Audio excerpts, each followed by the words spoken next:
안녕하십니까. 지난번 기초 강의 권리 분석에 대한 강의를 하였고요. 오늘은 특수 물건 중심으로 해서 강의를 하도록 하겠습니다. 우리가 일반 물건 가지고 일반 물건이라는 것은 아파트나 단독주택 이런 것들 가지고 수익 창출을 하기는 상당히 쉽지가 않습니다. 그렇지만 이 특수 물건은 우리 기본적으로 법정지상권과 유치권 그리고 지분 이런 것들을 우리는 기본적으로 특수 물건이라고 합니다. 이 특수 물건 같은 경우는 우리가 기본적인 법적인 문제만 해결하게 되면 기본 수익이 30%에서 100% 많게는 200%까지 이렇게 나올 수 있기 때문에 특수 물건에 대해서 집중적으로 이제 연구를 해야 됩니다. 우리가 일반 권리 분석은 가장 기본이고요. 이 권리 분석이 안 되고 이 특수 물건을 한다는 것은 어불성설이고요. 반드시 기본 교육이 되고 나서 이제는 특수 물건 중심으로 해서 투자를 집중적으로 해야지 수익 창출을 할 수가 있습니다. 우리의 꿈을 향해서 열심히 노력하는 그런 경지를 해 나가도록 하겠습니다. 오늘은 법정지상권에 대해서 이렇게 보시면요. 먼저 들어가기 전에 부동산 경기와 경매의 수익의 상관관계에 대해서 이렇게 한번 먼저 보시면요. 우리가 어떤 분들은 부동산은 끝났다 이렇게 하시는데 항상 부동산은 움직입니다. 이렇게 생물과 같이 이렇게 움직인다는 거예요. 경기는 안 좋을 때도 있고 좋을 때도 있고 또 안 좋을 때 있고 좋을 때도 있고 항상 이렇게 올라가요. 그렇지만 근본적으로는 우상향. 우리 경험을 통해서 우상향 된다는 것을 알 수가 있습니다. 그래서 우리가 경기가 좋을 때와 이 나쁠 때 이렇게 보시면 우리 경매를 배우시는 분들은요. 경기가 좋을 때는 열심히 배우십니다. 근데 경기가 하강 국면으로 이렇게 될 경우는 거의가 이제 부동산에 대해서 끝났다라고 하시면서 이 투자를 못 해요. 그런데 우리가 하강했을 때 이때가 투자 시점이 되는 그런 상황이 됩니다. 우리가 주식도 마찬가지로 살 때는 발목 밑에 무릎 이하로 내려갈 때는 이제 조심해야 되겠죠. 발목 정도에서 이렇게 사야 되고요. 왜? 더 바닥을 쳤다가 올라갈 때 투자하기라는 것은 쉽지가 않습니다. 왜? 자고 나면 1,000만 원, 2,000만 원, 3,000만 원 오르기 때문에 투자하기 쉽잖아요. 그래서 이 무릎 이하로 내려갔을 그 점에서 투자를 했다가 결국 이 목에까지 올라갔을 때 팔아야 되지. 이 피크점 가서 팔라 그러면 결국 이때는 또 떨어지기 시작하기 때문에 자고 나면 2,000만 원, 1,000만 원 막 떨어지기 때문에 투자하기가 쉽지가 않습니다. 그래서 기본적으로 우리가 투자 시점을 이때 기본적으로 이때 좀 사고 결국 이때 좀 파는 그런 형식으로 가는 것이 제일 안전한 투자, 이상적인 투자라 이렇게 보시면 되겠습니다. 그래서 경매를 보시면요. 경매 수익은 이렇게 기본적으로 이 부동산 경기하고는 경매 수익은 이렇게 반대로 갑니다. 그래서 이 부동산 경기가 최악으로 안 좋을 때 이때 같은 경우는 경매 수익은 가장 최상이 되는 거예요. 그런데 경기가 또 제일 좋을 시점 이점 같은 경우는요. 이 경매 수익은 또 지금 바닥을 기는 이런 상황이 됩니다. 사람들이 보면 언제 투자합니까? 기본적으로 경기 좋을 때 이때 막 투자하시죠. 그런데 이 경매는 이때는 투자할 시점이 아니라는 거예요. 우리가 경매 속설에 법정에서 애기 울음소리가 들리면 투자하지 마라. 법원에 가지 마라 라고 이렇게 이야기를 합니다. 그때는 누구나 다 와서 투자하기 때문에 낙찰 금액이 굉장히 높아진다는 거예요. 그래서 기본적으로 수익 자체가 없습니다. 그래서 그때는 투자 시점이 아니고 경기가 안 좋을 때 이때 안 좋을 이 시점이 결국 뭐냐 우리가 경매로 들어가야 될 그런 시점이다 보시면 되겠습니다.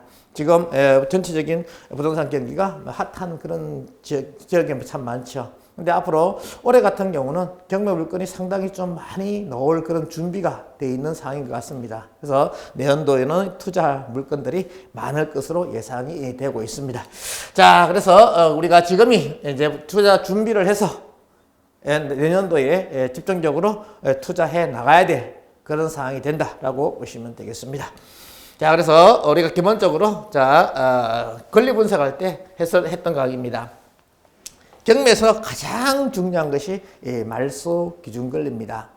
우리가 이 경매라는 것은 최악의 상황에 가서 더 이상 갈 데가 없어요. 그때 진행되는 것이 이 경매입니다.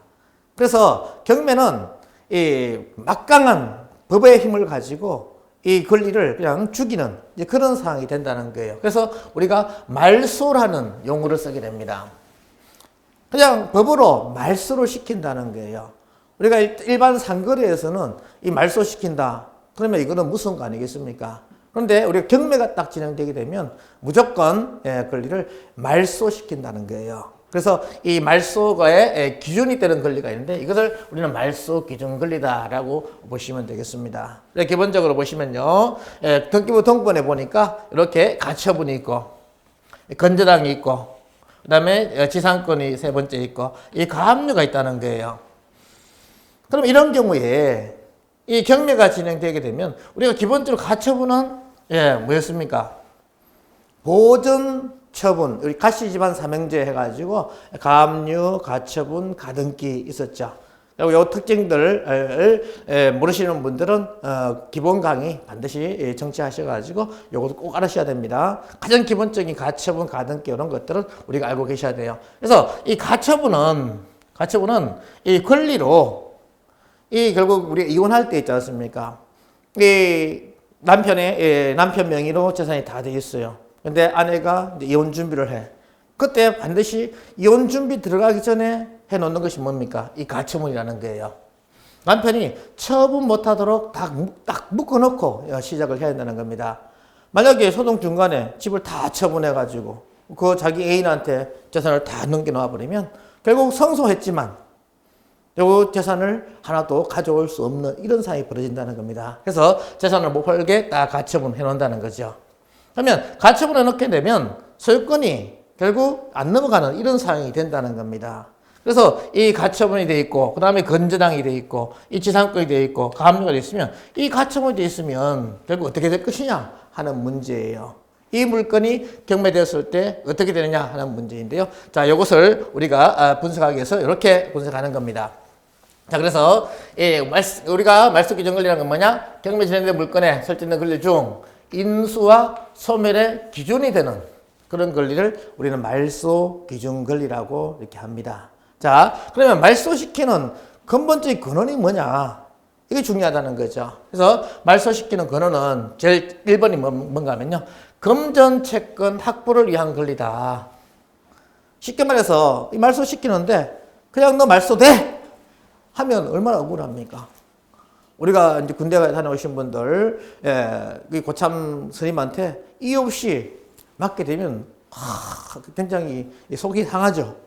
막 화가 엄청나지 않습니까? 그런데, 자, 내가 잘못했어. 야, 네가 이거 잘못했지? 몇 대 맞을래? 세 대요. 그 맞더라도 그렇게 기분이 안 나쁘다는 겁니다. 그래서 반드시 어떤 것을 할 때, 야, 너 이러니까 너 이렇게 돼야 돼. 라고 근원을 제시해주면 이해를 한다는 겁니다. 그와 마찬가지로 경매도 마찬가지입니다. 무조건 말소시키는 것이 아니고 야, 너 이러니까 소멸돼야지. 당연한 거 아니야?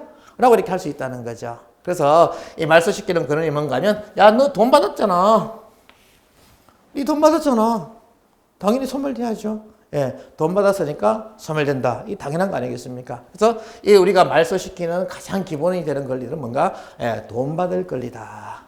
그러니까 여기서 자 보시면 돈 받을 권리가 누가 있습니까? 이 가처분은 아까 얘기했죠? 현 상태로 그대로 묶어두는 보존 처분이 가처분이라고 했습니다. 그러면 돈 받을 권리가 아니죠? 아닙니다. 그리고 건저당은요. 우리가 은행 가서 집을 살 때 건저당 설정하게 되죠. 그러면 결국 건저당 하는 목적이 뭐겠습니까? 은행에서는 채권, 자기 돈을 받기 위해서 이렇게 하는 것이 아니겠습니까? 그러면 이 사람은 말소를 시킬 수 있겠네요. 그리고 지상권 같은 경우 어떻습니까? 지상권은 조금 이따가 보겠지만 토지 위에 공간과 지하의 공간을 사용할 권리를 우리는 지상권이라고 이야기합니다. 그럼 지상권은 사용권이지. 지로는 받을 수 있어요. 그렇지만 이 지상권 자체로 해서 돈을 받는 그런 권리는 아니라는 겁니다. 그래서 돈 받을 권리가 아니에요. 소멸을 못 시킨다는 거죠. 말소가 안 된다는 거죠. 그럼 가압류는 뭐냐? 이 가치기반 삼형제 가지고 이 가압류도 현 상태로 그대로 보존하는 특징이 있지만 결국 이것은 뭐냐? 이 금전 채권 확보를 목적으로 하는 특성이 있다는 겁니다. 그래서 이것은 돈 받을 권리라는 겁니다. 그러면 말소시키는 권리는 건재당은 당연히 말소돼야 되고 두 번째, 네 번째 이 가압류도 말소가 돼야 되죠. 근데 남는 1번 가처분과 2번, 3번 지상권이 이제 문제가 됩니다. 이걸 어떻게 할 것이냐 하는 문제죠. 만약에 이 가처분을 살려놓게 되면, 결국 뭐냐? 이 다른 낙찰받을 사람이 하나도 없다는 거죠. 마찬가지로 이 지상권도 살려놓게 되면 내가 이 물건을 샀는데 토지 위에 물건이, 건물이나 기타 수목이 있어. 그러면 이것을 내가 또 물어줘야 되는 이런 상황이 벌어진다는 거죠. 이걸 내 걸로 만들어야지 않겠습니까? 그래야지 내가 토지를 활용할 수 있다는 거예요. 그러면 이것은 굉장한 제약사항이 되기 때문에 입찰 금액을 다운시키는, 이 토지의 가치를 다운시키는 이런 상황이 된다는 겁니다. 그러면 이것을 살려놓을 것이냐 어떻게 할 것이냐는 문제죠. 그래서 이 두 번째 논리로 하는 것이 정당한 권한 없이 1번 권리, 이 1번이죠. 금전채권을 확보한 목적, 돈 받을 권리.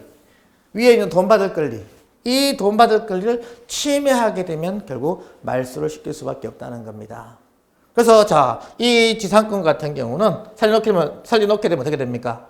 이 건재당이 설정되어 있는데, 설정되는데 이 가치가 자꾸 떨어져요. 그러면 건재당 가치도 자꾸 떨어지는 거 아니겠습니까? 그러면 지상권은 살려놓으면 안 되겠네요. 그래서 지상권은 소멸시키는 이런 상황이 된다 보시면 되겠습니다. 그런데 문제는 이거 아니겠습니까? 이 가처분.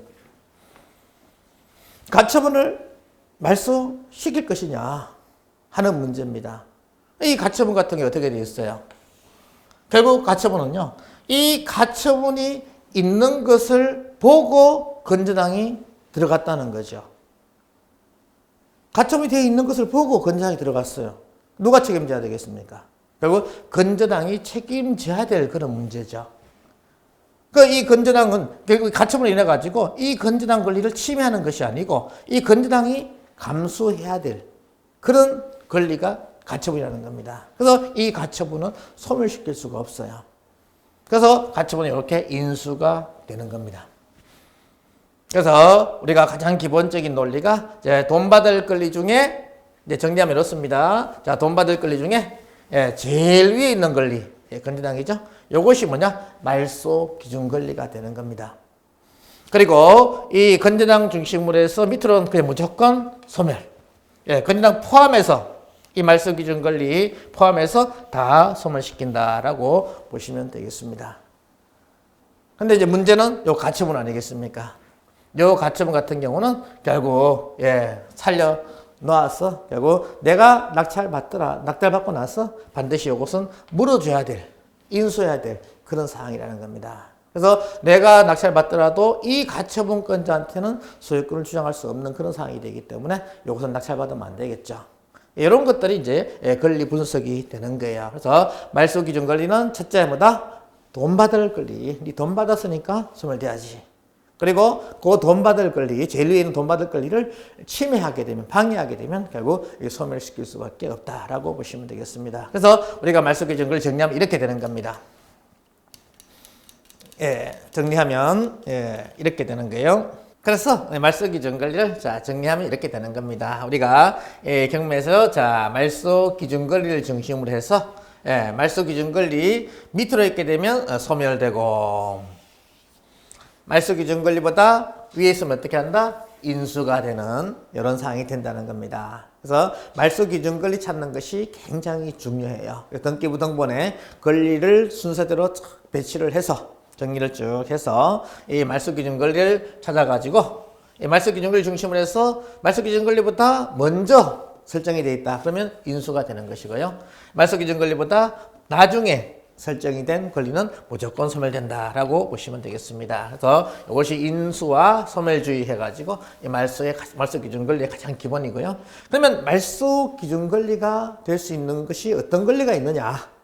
보면 이렇게 건재당권, 저당권, 압류, 가압류, 담보, 가등기 그러니까 이 가등기 중에 있지 않습니까? 가등기는 두 가지가 있습니다. 순위 보존 가등기가 있고 담보 가등기가 있어요. 그래서 제가 권리분석 처음에 한 강의를 반드시 들으셔야 한다는 겁니다. 이 개념을 정확하게 알고 해야 되지, 모르고 분석했다가는 큰일 나는 겁니다. 그래서 이 담보 가등기는 결국 말소 기준 권리가 되는데 순위 보존 가등기는 말소 기준 권리가 안 돼요.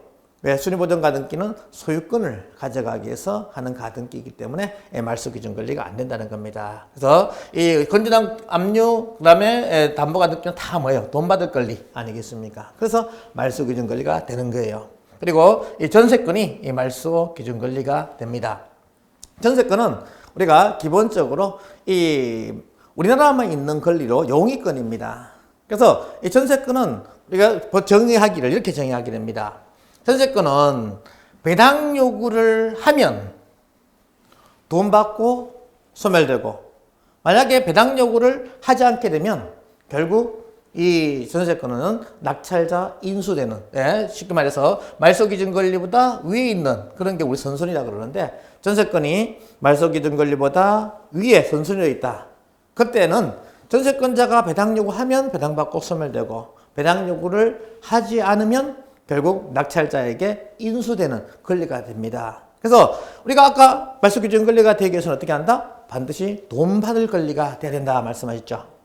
그래서 돈 받을 권리가 돼야 되기 때문에 반드시 뭐예요? 배당 요구를 해야지만 된다는 겁니다. 그러면 전세권의 배당 요구는 어떤 것이냐? 우리가 법원에 가면요, 채권 계산서를 제출하는 채권 계산서라는 게 있습니다. 요것이 전세권의 배당 요구입니다. 왜? 전세권은 물건이기 때문에 법원에 가면 채권 신고, 채권 계산서가 있어요. 요걸 하게 되면 결국 배당 요구한 것이 됩니다. 이거 우리가 임차권과 구별시킨다 그랬죠. 임차권은 뭐다? 권리 신고도 해야 되기 때문에, 채권이기 때문에 권리 신고도 하여, 그리고 나서 배당 요구도 하는 그런 상황이 된다 보시면 되겠습니다. 근데 전세권은 물건이기 때문에 어떻게? 채권 계산서만 제출하면 되는 거예요. 그래서 배당 요구를 하면 말소 기준 권리 되는 겁니다. 그리고 반드시 우리가 이 배당 요구한 것은, 경매 신청한 것은 또 경매 신청할 때 반드시 채권 계산서를 제출해야지만 경매 신청을 할 수가 있어요. 쉽게 말해서 전세권으로 경매 신청할 때 반드시 뭐 한다? 채권 계산서 제출해야지만 경매 신청할 수 있습니다. 그래서 채권 계산서를 제출했으니까 배당 요구한 것과 똑같은 상황이 되죠. 그래서 배당 요구를 했든지 오합니다. 경매 신청을 했든지 뭘로? 전세권으로. 그 다음에 전세권은 세 번째, 집합 건물이 돼야 됩니다. 집합 건물의 전세권. 그러니까 이 아파트 같은 경우는 한 호의 소유권이 있지 않습니까? 그 소유권 전체에 전세권 설정을 해야 된다는 거예요. 그렇지 않으면 안 된다는 겁니다. 반드시 소유권 전체 전세권 설정을 해야 되고요. 아니면 원룸이나 주택 같은 경우는 건물 전체의 전세권 설정을 해야지 말소 기준 권리가 됩니다. 왜 그런가 하면, 자, 쉽게 한번 보세요. 자, 원룸에 방이 5개입니다. 그러면 우리가 전세권을, 원룸은 한 호만 이렇게 전세권 설정한다는 거죠. 그러면 이 한 호에 설정한 전세권으로 우리가 말소 기준 권리가 된다는 것은 건물 전체가 경매되기 때문에 건물 전체의 권리를 주장할 수 있어야지 말소 기준 권리가 되는 거예요. 왜? 저 건물 전체 권리를 소멸시키는, 그런 말소시키는 거기 때문에 전체 권리 주장할 수 있어야 된다는 거죠. 근데 일부 전세권 가지고 건물 전체에 주장할 수 있느냐? 할 수가 없다는 겁니다. 그래서 원룸 같은 경우는 어떻게 한다? 건물 전체의 전세권 설정 돼 있어야 된다. 그래서 이런 경우가 되겠죠. 건물 전체에 대해서, 자, 원룸, 방이 많죠? 여기에 전체 전세권을 설정하는 겁니다. 하고 나서 이 사람이 임대를 주게 되죠.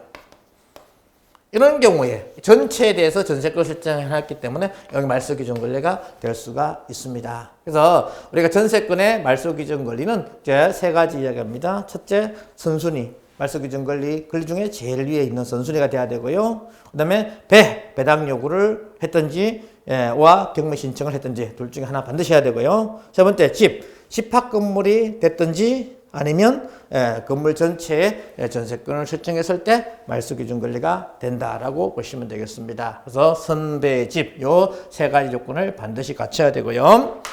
그 다음에 이 네 가지 권리가 없을 경우는 경매 개시 결정 등기가 말소 기준 권리가 됩니다. 우리가 법원에 경매 신청을 하게 되면 경매 개시 결정 등기가 됩니다. 쉽게 말해 이런 경우는 이제 임의 경매, 강제 경매 할 때 이 강제 경매는 뭐예요? 뭐 집행 권한 있죠? 이 집행 권한은 뭡니까?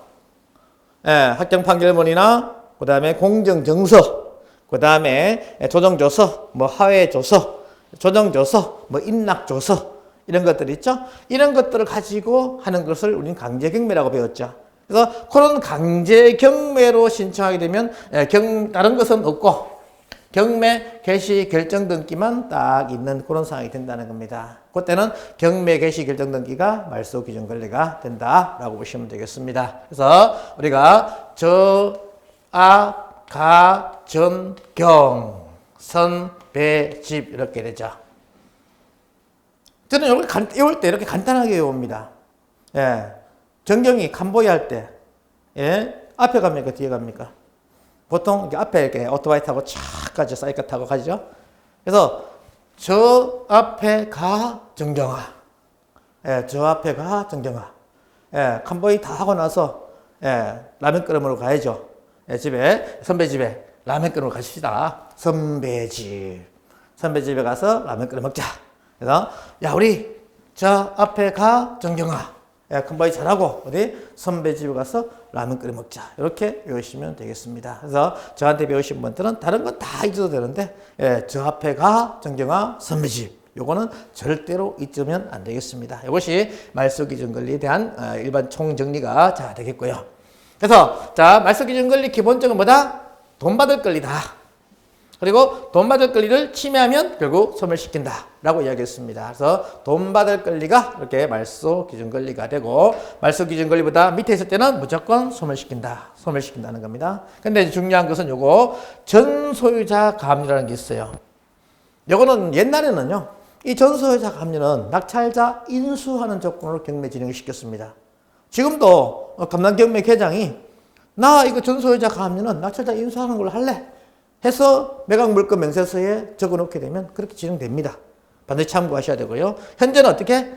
이 가압류는 원래 이제 우리가 배당할 때 안분 배당을 하게 되는데 그렇게 하지 않고 뭐야? 전액 배당해주고 소멸시킨다 하는 거 알고 계시면 되겠습니다. 그리고 이제 중요한 거, 자 인수 권리. 경매는 무조건 인수는 안 좋다고 그랬죠. 요 인수 권리는요. 자, 말소 기준 권리보다 선순위에 있는 지상권, 가등기, 임차권 등등 이런 것들은 자, 기본적으로 말소 기준 권리 위에 있으면 인수가 되고요. 그런데 순위에 상관없이 말소 기준 권리보다 밑에 있든 위에 있든 무조건 인수하는 권리가 있습니다. 이것이 네 가지인데요. 중요합니다. 유치권, 그다음 법정 지상권. 오늘 제가 유치권, 법정지상권 강의할 겁니다. 그리고 예고등기. 지금 예고등기가 없어졌어요. 그래서 지금 소송이 진행되고 있다는 것을 미리 경고, 예고하게 하는 걸 예고등기라 그래요. 예고등기는 지금 없어졌고요. 그리고 소유권 다툼의 가처분과 건물 철거를 위한 건물의 가처분. 이것이 인수하는 권리인데 요거에 대해서 집중적으로 오늘 강의를 하도록 하겠습니다. 그래서 말소 기준 권리 이것이 가장 기본이 돼야 되기 때문에 제가 한번 다시 체크를 했고요. 자, 오늘 집중적으로 강의할 이제 돈이 되는 우리가 돈 벌기 위해서 하는 거 아니겠습니까? 근데 돈 벌려고 하는데 노력하지 않고 가만히 하늘만 쳐다보면 안 되겠죠. 감나무 밑에 감 떨어지기만 기다리면 안 된다는 거죠. 감담으로 올라가지 않겠습니까? 올라가는 그 나무 타는 기술을 배워야 되겠죠. 그래서 잘못하면 어떻게 합니까? 떨어지게 되죠. 감나무가 되게 약해요. 타다 보면 그럴 수 있습니다. 그래서 우리가 나무 타는 기술을 확실하게 배워야 되겠죠. 그래서 우리가 이 권리를 확실하게 알고 해야 되지 모르고 했다가는 이제 그런 사고가 나게 된다라고 보시면 되겠습니다. 우리가 사고 나면 돈이 날아가기 때문에 또 조심 해야 되겠죠. 자, 그래서 우리가 오늘 이제 법정지상권을 보게 되는데, 자, 지상권에 대해서 이렇게 보시면요. 자, 기본적으로 가장 지상권의 개념 중요하죠. 개념이 뭐냐? 예, 민법 279조에 지상권의 내용이 이렇게 기록되어 있습니다. 자, 보시면요. 지상권자는 타인의 토지의 건물, 기타 공작물은 이렇게 되어 있죠. 인공적인 작업을 통해서 되는 굴뚝이나 아니면 철탑, 장식탑, 기념탑, 광고탑 이런 것들을 우리는 공작물이라고 이야기합니다. 그래서 토지의 건물이나 그 다음에 수목 있죠. 나무들을 또 이렇게 소유하기 위해서 그 토지를 사용하는 권리가 있다라고 정의되어 있습니다. 그래서 토지의 위에 공간들, 건물과 그 다음 뭐예요? 수목을 소유하고 아니면 또 광고탑이나 공작물 소유하기 위해서 이렇게 사용할 권리가 있다 이렇게 되어 있고요. 그 다음에 민법 212조에 보시면 뭐가 있습니까? 토지 소유권은 정당한 이익이 있는 범위 내에서 토지의 상하에 미친다 이렇게 되어 있습니다. 자, 정당한 이익이 있는 범위 내에 뭐예요? 토지의 상, 또 지하철 있죠? 이런 거 상하에 미친다 이렇게 정의가 되어 있습니다. 그래서 이렇게 하게 되는데요. 자, 기본적으로 이 지상권이라는 것은 토지 위의 공간, 지하의 공간을 사용할 권리 이것을 우리는 지상권이라 보시면 되겠습니다. 그러면 우리가 가장 기본적으로 보시면요. 자, 이렇게 건물이 있어요. 자, 갑의 땅의 소유에 건물이 이렇게 존재합니다. 처음에는 이제 건물이 없다고 이렇게 볼게요. 자, 건물이 없었어요. 없는 상태인데, 자, 없는 상태에서, 자, 이렇게 건전항을 여기 설정했습니다. 이런 경우에, 을이 갑한테 동의받고 건물을 이렇게 새로 지어요. 이렇게 건축을 합니다. 이런 경우에 이 건저당권자에게 동의를 받아야 될 것이냐, 안 받아도 건물을 지을 수 있을 것이냐 하는 문제입니다. 어떻게 생각하십니까? 건저당권자에게 동의 받아야 된다? 안 받아도 된다? 보통 분들은 동의를 받아야 된다라고 생각을 하시고 알고 있는 분이 많습니다. 그런데 실제로 있지 않습니까? 이 건저당권자에게 동의를 받지 않고도 을이 여기에 건물을 지을 수가 있습니다. 그러면 이 토지에 보시면요. 가장 기본적인 논리가 이렇습니다. 자, 토지에 이게 자, 같은 토지, 같은 위치입니다. 하여튼인데 이 토지의 건물이 이 없는 토지하고 있는 토지하고 같은 토지예요. 면적 똑같습니다. 위치 똑같습니다. 어떤 것이 비쌀 거냐 하는 문제죠. 그래서 우리는 부동산은요, 최유효 사용 요건이라 해가지고 이 건물이 없는 이 토지가 기본적으로 비쌉니다. 토지만 볼 때요. 우리가 이것이 비싼데 라고 하시는 분들은 건물까지 다 계산했을 때 왜 건축비가 있지 않습니까? 그러니까 이것이 비싸다 생각하시는데 제가 말씀드렸지 않습니까? 토지만 볼 때 어떤 것이 비싸냐? 토지만 볼 때는 이것이 비쌉니다. 우리가 경매 진행할 때는요. 이것이 1억에 감정이 되면 위에 건물이 있을 경우는 7천만 원에 감정이 됩니다. 30% 감가됐죠. 가치가 30% 떨어졌습니다. 그래서 이 건물이 없는 토지에 이렇게 건저당을 설정하면 1억을 담보로 해서 설정했다는 거죠. 그런데 이 건저당권자 동의 없이 을이 건물을 짓게 되면 다른 사람 소유 아니겠습니까? 이렇게 되면 결국 이 가치가 7천만 원 떨어져 버려요. 그러면 건저당권자는 가만히 앉아 있다가 결국 3천만 원이 증발된 이런 상황이 벌어진다는 겁니다. 그래서 건저당권자 입장에서는 권리를 확보해야 되겠네요. 그래서 이 건저당권자가 이렇게 지상권 같이 이렇게 설정하게 되는 겁니다. 그러니까 이렇게 되면요, 우리가 이 을이 건축 허가를 받기 위해서는 반드시 지상권자의 동의서가 들어가야지, 승낙서가 들어가야지 이 건축 허가가 납니다. 그래서 이 지상권을 설정하는 목적이 이 목적인 거예요. 그래서 우리가 일반적으로 토지를 이렇게 보면 건저당 설정되어 있다. 그러면 지상권은 당연히 따라가게 됩니다. 근데 그렇게 안 하는 경우도 가끔 있습니다. 왜? 모르시니까. 뭐 2금융, 3금융 넘어가면 그렇게 안 하시는 분들도 상당히 많더라고요. 그래서 우리가 정확하게 개념을 잘 알고 넘어가자고 이렇게 봤습니다. 자, 다음 보시면요. 자, 그러면 우리가 지상권은요, 토지의 상하에 미친다 그러는데, 그럼 어디까지냐? 지하는 어디까지고 지상은 어디까지냐 하는 문제입니다. 그래서 기본적으로 지금 나오는 것은 이렇게 돼 있죠. 아까 보시면요, 정당한 이익 이렇게 돼 있습니다. 몇 메다라고는 정의가 안 돼 있어요. 그냥 정당한 이익. 그러면 그 정당한 이익이라는 것이 어디까지 하는 문제입니다. 그래서 어디까지냐 이런 것은요, 우리가 보면 이렇게 한계심도라는 게 있어요. 여기 하에 보세요. 상보다 하에 보시면요, 이 한계심도로 해가지고 있는데, 이것이 이 소유권에 관한 이익이 미치는 지하권의 범위 깊이라고 이렇게 보는데, 자, 서울시 조례 이렇게 되어 있습니다. 서울시 조례입니다. 도나지 이렇게 따라가요. 고청시까지는 몇 메다? 40m. 중심상업지 이런 데는 40m까지 통상적으로 봅니다. 지금 이제 GTX를 개발하면서 지금 40m 이상 지금 지하로 뚫고 있어요.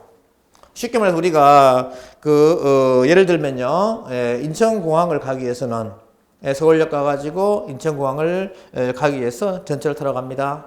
그러면 어떻게 됩니까? 공항철도는 내려가고 또 돌아가서 또 에스컬레이터 내려가고 또 내려갑니다. 굉장한 깊이 내려가게 되죠. 그것이 50m 이상이 됩니다. 50m 이상을 내려가서 공항철도를 타고 공항에 가게 됩니다. 그러면 이 상하에 이 정당한 이익의 범위 내에 있느냐 없느냐 하는 문제예요. 근데 서울조례는 어떻게 됐어요? 40m 되어 있습니다. 40m까지는 지상권을 통해서 보상을 해줘야 됩니다. 근데 40m 이상이 되면 어떻게 해요? 보상을 안 해줘도 되겠죠. 그러니까 지금 이것이 지금 다시 입법화 되려고 지금 하고 있는데 50m 이상도 보호해주지 않겠느냐 하는 이야기들이 지금 많이 나오고 있습니다. 근데 확정된 건 아니에요. 현재 서울시의 한계심도는 몇 m? 40m다. 중청시까지는 35m. 저층 및 주택단지는 30m. 농지나 임지는 20m 이렇게 되어 있습니다. 그런데 자, 재밌는 판결이 하나 있었어요. 자, 어딘가 하면요, 이렇게 고속도로 공사하면서 이 터널을 뚫었습니다. 터널을 뚫었는데요, 자, 이렇게 이 경북의 성주고 선남면에 가보시면요, 중부 내륙 고속도로가 계속 공사되어 있습니다. 지금 김천에서 저 마산, 마창지나 창원까지 내려가는 고속도로인데, 그 고속도로가 이제 성주 선남면을 지나게 돼요. 근데 이 주인이 이모 씨예요. 근데 이 고속도로 공사에서 이 임야를 뚫고 이 터널을 만들었습니다. 고속도로 개통을 한 거예요. 이래가지고 이 억울하죠, 이분은요. 왜? 자, 여기에 터널이 돼 있는데 여기에 만약에 묘지를 썼다, 어떻게 되겠습니까? 조상님들 주무시다가 큰 차 지나가면 탁 하지 않습니까? 그러면 깜짝 안 놀라시겠어요? 묘지 쓰는 것도 상당히 좋지 않습니다. 왜? 우리가 기본적으로 그렇지 않습니까? 좋은 땅, 나쁜 땅 이렇게 생각해 보면요. 자, 우리가 어떤 분한테 경매 왜 배우세요? 그러니까 그분이 하시는 말씀이 싼 거 살라고요. 그래요. 아유, 사장님, 뭐 싼 거 사시려고 그러면 머리 아프게 뭐하러 경매 배우십니까? 경매 배우지 마시고 부동산 가가지고 싼 거 주세요 라고 하면 싼 거 많이 있습니다. 그 싼 거 그냥 하세요 라고 제가 말씀드렸어요. 우리가 보시면요, 비싼 거 싼 거 개념을 다시 잡으셔야 됩니다. 자, 이렇게 터널 지나간다. 이 개발을 사용 쉽지가 않습니다. 자, 그러면 옆에 좋은 땅하고 터널 지나간 땅 차이가 상당히 많죠. 좋은 땅은 만약에 뭐 평당 10만 원 한다. 그러면 이거는 뭐 몇만 원 하겠습니까? 3만 원 하겠습니까? 이렇게 된다는 거죠. 그런데 있지 않습니까? 나중에 시간이 가면 갈수록 어떻게 되겠냐 이거죠. 이 땅은 있지 않습니까? 올라가는 속도가 상당히 이렇게 스무스하게 올라갑니다. 이렇게. 근데 이 땅은 이렇게 올라갑니다. 가면 갈수록 어떻게 해요? 갭 차이가 더 벌어집니다. 우리가 기본적으로 개발제한구역 땅하고 이 도로하는 사이로 있지 않습니까? 도로하는 사이로 여기는 개발제한구역 그린벨트라 그러죠. 여기는 주거지역. 아니면 여기 골목에서 여기 뭐야 이렇게 도로가 이렇게 있습니다. 예, 도로가 이렇게 있어요. 여기는 개발제한구역, 여기는 취락지구. 그러면 땅 가치가 되겠습니까? 기본적으로 이거 있지 않습니까? 이거 100만 원 하면요. 이거는 한 400 정도 합니다. 근데 여기가 수용되고 뭐 개발한다. 그럼 100만 원짜리 얼마 올라가겠습니까? 보상되겠습니까? 많이 돼봤자 200만 원입니다. 근데 이 취락지구 여기 개발되면 이거는 뭐예요? 거의 뭐 1000에서 1500만 원까지 올라간다는 거예요. 이렇게 되어버립니다.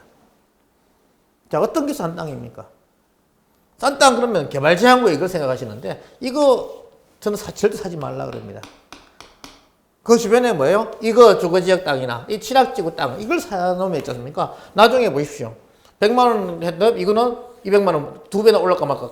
개발돼가지고 올라가 말 거예요. 근데 이거는요. 4배 올라갔지 않습니까? 차이가 더 크게 극대가 더 벌어지잖아요. 그럼 어떤 게 싼 거냐? 이게 싼 게 아니고 이게 싼 겁니다. 개념을 다시 잡으시라는 말씀인 거예요. 그래서 이렇게 투자를 해야 된다라고 이렇게 보시면 되겠습니다. 그래서 이런 땅은 사시면 안 된다. 이렇게 잡으시면 되겠고요. 자, 그래서 이렇게 이분 입장에서는 땅이 침해를 받으니까 가치가 떨어져 버리니까 억울하죠. 치료는 얼마 못 받습니다. 뭐 공시지가 해서 얼마 조금 더 주시는데 거의 뭐 치료 계산해봤자 얼마 안 나와요. 그래서 얼마 못 받아. 근데 이 억울하니까 임야의 토석을 골재로 사용했다는 거죠. 왜? 이 턴을 뚫으면서 흙을 낮은 곳에다가 이렇게 성토했다는 거 아니겠습니까? 그 흙값 내놔라 하고 이 모 씨가 주장을 해요. 근데 고속도로 입장에서는 억울하지 않습니까? 왜? 보면 이 고속도로 산이 이렇게 있는데 자 고속도로 이렇게 뚫었어요. 이 중간에 이런 땅들 있지 않습니까? 이거는 기계를 들여가지고 과도한 비용을 들여서 파냈잖아요. 안 그러면 못 파는 거 아니겠습니까? 이걸 주장하게 됩니다. 야, 땅 주인의 소유권 범위 내에서 벗어났고 재산적인 피해도 없었다라고 대항을 했습니다. 재산적인 피해는 있었죠. 왜? 가치가 그렇게 떨어지는데. 근데 범위에서 벗어났다는 이게 주가 되겠죠. 이렇게 주장하게 됩니다. 그래서 소송이 붙었어요. 그래서 대구의 법원에서는 지방법원에서 뭐라고 하는가 하면요. 자, 22 민사단도 이게 보시면 도로공사는 땅 주인에게 3천만 원을 지급하라 하는 일부 성소 판결을 내리게 됩니다. 여기 보시면 소유권은 원칙적으로 지하까지 미치는 만큼 땅 밑에 있는 토석 소유권도 땅 주인에게 있다. 소유권, 이 땅 지하의 공간도 소유권은 땅 주인에게 있다는 소리죠. 그러나 중장비를 동원하여 토석을 채취할 경제적 가치는 없다. 왜? 이 중장비를 들어가 이 흙을 일부러 내겠습니까? 그런 가치는 없다는 거죠.